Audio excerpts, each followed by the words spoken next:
Chapter 10 The Lobster Quadrille. The Mock Turtle breathed deeply and wiped his eyes with one flapper.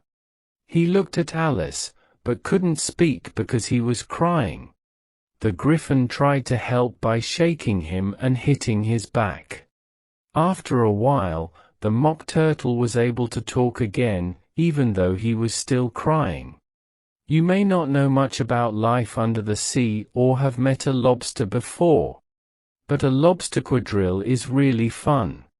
No, said Alice. What kind of dance is it?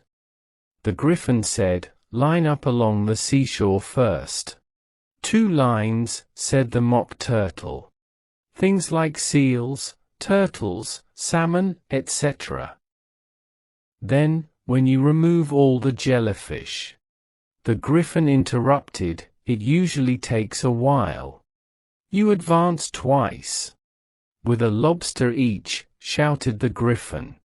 The Mock Turtle said, sure, move forward twice and join with a partner. Change the lobsters and retire in the same order, the Griffin said. Then you throw said the Mock Turtle. The lobsters, the Griffin shouted and jumped into the air.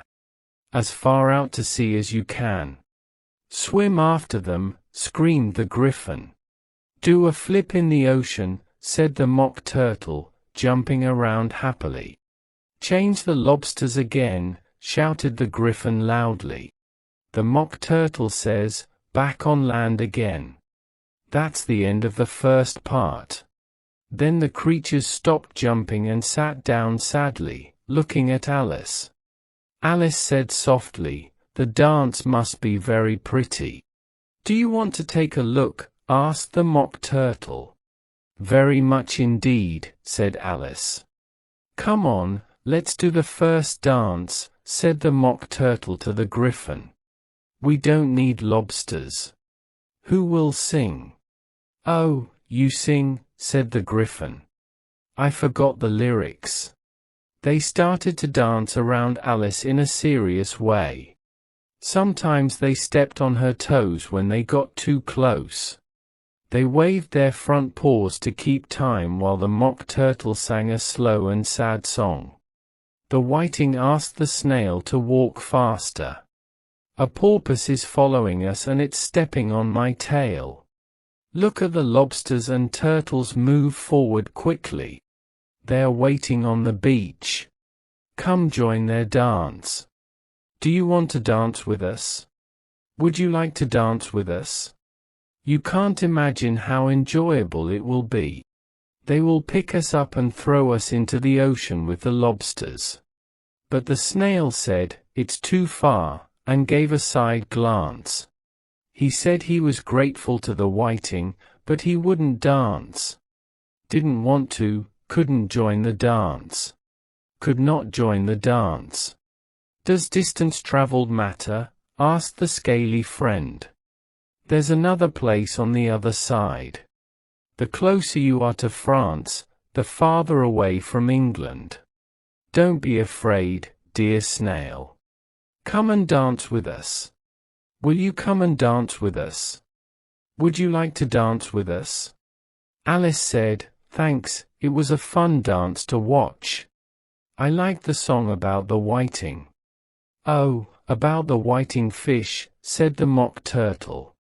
Have you seen them before?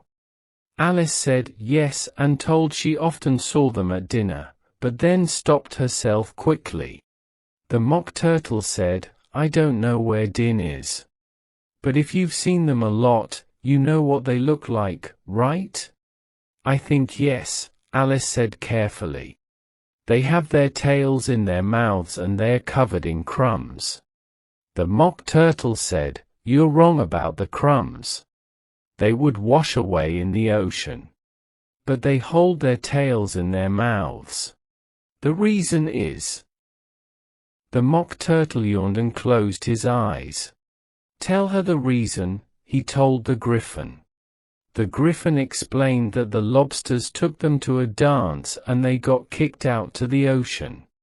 They fell far, and their tails got stuck in their mouths so they couldn't remove them. That's the whole story. Thanks, said Alice, it's very fascinating. I never knew so much about a fish before. The Griffin said, I can give you more information if you want. He asked, do you know why it's called a whiting? I never thought about it, said Alice. Why?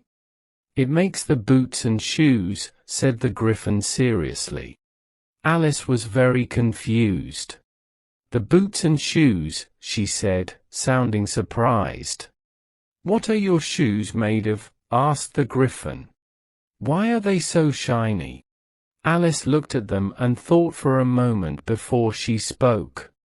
I think they're finished with the blacking. The Griffin said in a deep voice that shoes and boots under the sea are made with whiting. What are they made of? Alice asked curiously. Fish and snakes, the Griffin answered quickly. Any simple person could have said that. If I was the whiting, Alice said, still thinking about the song, I'd tell the porpoise, stay away. We don't want you with us. They had to take him along, the Mock Turtle said. No smart fish would go anywhere without a reason. Alice said, really? Wow. The Mock Turtle said, no way. If a fish came to me and said they were going on a trip, I would ask, why? Don't you mean purpose? Said Alice. I say what I mean, the Mock Turtle answered upset. The Griffin said, let's listen to your stories. I could share my experiences starting from today, Alice said softly. But it's not useful to think about yesterday because I was a different person then. Explain all that, said the Mock Turtle. No, no. Let's start with the adventure, said the Griffin, sounding upset. Explanations take too long. Alice started to tell her story about the White Rabbit. She was a little scared at first, but she got braver as she talked. The two creatures listened quietly until she got to the part about talking to the caterpillar. Then the Mock Turtle was very interested and said, that's strange. The Griffin said it's very curious. It all turned out different, the Mock Turtle said thoughtfully. I'd like to hear her try to repeat something now. Tell her to start. He looked at the Griffin as if he thought it had control over Alice. Get up and say, it's the sound of the lazy person, said the Griffin. Alice thought, these creatures boss me around and make me repeat lessons. It's like being at school. But she stood up and tried to repeat it. Her mind was so busy with the lobster quadrille dance that she didn't really know what she was saying. The words came out very strange. It is the voice of the lobster. I heard him say. The cake you made is too dark for me, I need to add sugar to my hair. As a duck with its eyelids, so he with his nose. Cuts his belt and buttons, and points his toes out. Later editions continued as follows. When the sands are all dry, he is gay as a lark, and will talk in contemptuous tones of the shark. But, when the tide rises and sharks are around, his voice has a timid and tremulous sound. That's not the same as what I said when I was young, said the Griffin. I never heard of it before, said the Mock Turtle. It sounds like strange nonsense. Alice didn't say anything. She sat down, put her face in her hands, and wondered if things would ever happen normally again. The Mock Turtle said, can you explain it to me? She can't explain it, said the Griffin quickly. Go on to the next part.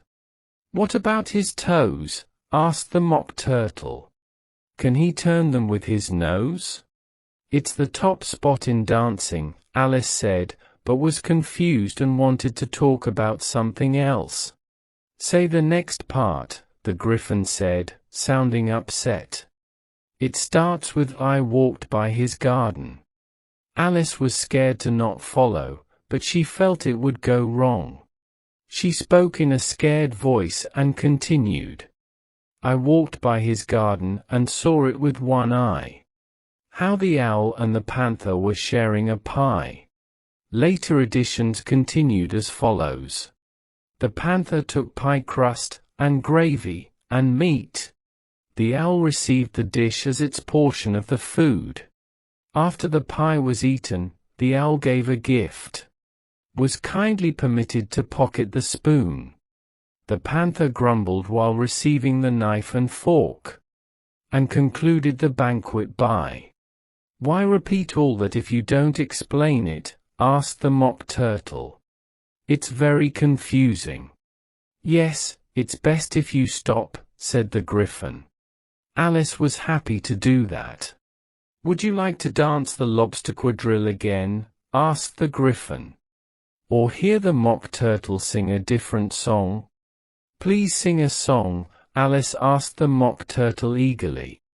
The Gryphon spoke in an upset voice. People have different favorites. Can you sing Turtle Soup for her? The Mock Turtle sighed deeply and started singing with a sad voice. Beautiful soup, so rich and green, waiting in a hot tureen. Who for such dainties would not stoop? Soup of the evening, beautiful soup. Soup of the evening, beautiful soup. Bo, otiful soup, oop. Bo, otiful soup, oop. Soup of the evening. Beautiful, beautiful soup. Beautiful soup. Who cares for fish, game, or any other dish? Who would not give all else for two? Penneth only of beautiful soup. Penneth only of beautiful soup. Bo, otiful soup, oop. Bo, otiful soup, oop. Soup of the evening. Beautiful, beauty, full soup. Sing the chorus again, said the Gryphon, and the Mock Turtle was just starting when someone shouted, the trial is starting, from far away. Let's go, said the Gryphon, grabbed Alice's hand, and quickly left without waiting for the song to finish. What test is it? Alice asked while she was running. The Gryphon only replied, hurry up, and ran even faster. The sad words became fainter and were carried by the wind behind them. Soup of the evening. Beautiful, beautiful soup.